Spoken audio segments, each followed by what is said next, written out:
আপোনালোকে জানে যে আমি 9,55,000 যি আধাৰ বন্ধ হৈ আছিল সেই আধাৰখিনি আমি মুকলি কৰি দিয়াৰ বাবে কেন্দ্ৰীয় চৰকাৰে নিৰ্দেশ দিছে আৰু অহা 2 দিনৰ ভিতৰত ইউডিআইও ইয়াৰ যেটো প্ৰটোকল কেনেকে পাব কি পাব তাক দিব আৰু এই বন্ধ হৈ থকা আমাৰ আবেদনকাৰী সকলে আধাৰ পোৱা আৰম্ভ কৰিব মই ভাবো যে সেপ্টেম্বৰৰ ভিতৰতে তেওঁলোকে আধাৰ পাব কিন্তু আধাৰক লৈ নতুন এটা সমস্যা হৈছে যে অসমৰ বহু কেইখন জিলাত ধুবুৰী গোৱালপাৰা আদিত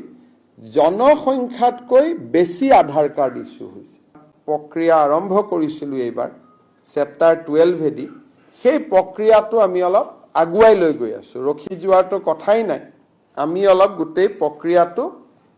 আগুৱাই লৈ যাব খুজিছো আপোনালোকক মই উদাহৰণ দিছো বৰপেটাত আধাৰ লোৱাৰ মানুহৰ সংখ্যা 103% 100% লৈকে আমাৰ দায়িত্ব কিন্তু 3% মানুহ এক্সট্ৰা ধুবুৰীত 103 মৰিগাঁৱত 101 নগাঁৱত 101 ফিজিক্যাল টাৰ্গেটতকৈ বেছি মানুহে আধাৰ লৈছে বৰপেটাত 103.74 পাব লাগে 100% পাইছে 103.74 ধুবুৰীত 103.48 মৰিগাঁৱত 101.74 নগাঁৱত 100.68 টাৰ্গেট হল 100% তাতে কম 90% 80% কাৰণ বাগানৰ মানুহখিনিয়ে লোৱা নাই গতিকে 90-80 হৈ আছে এইকেইখন জিলাত প্ৰজেক্টেড পপুলেশ্যনতকৈ বেছি আধাৰ পাইছে এতিয়া আমি কৰিব খুজিছো কি যে আধাৰ লাগিলে লব লাগিলে এনআৰসিত আবেদন কৰা নম্বৰটো লগত দিব লাগিব পোৱা নোপোৱাটো কোনেও না আমি হেতুলৈকে যাব খোজা নাই যেটো কোৰ্টত বিচাৰাধীন হৈ আছে কিন্তু এটলিষ্ট মই যে আবেদন কৰিছিলো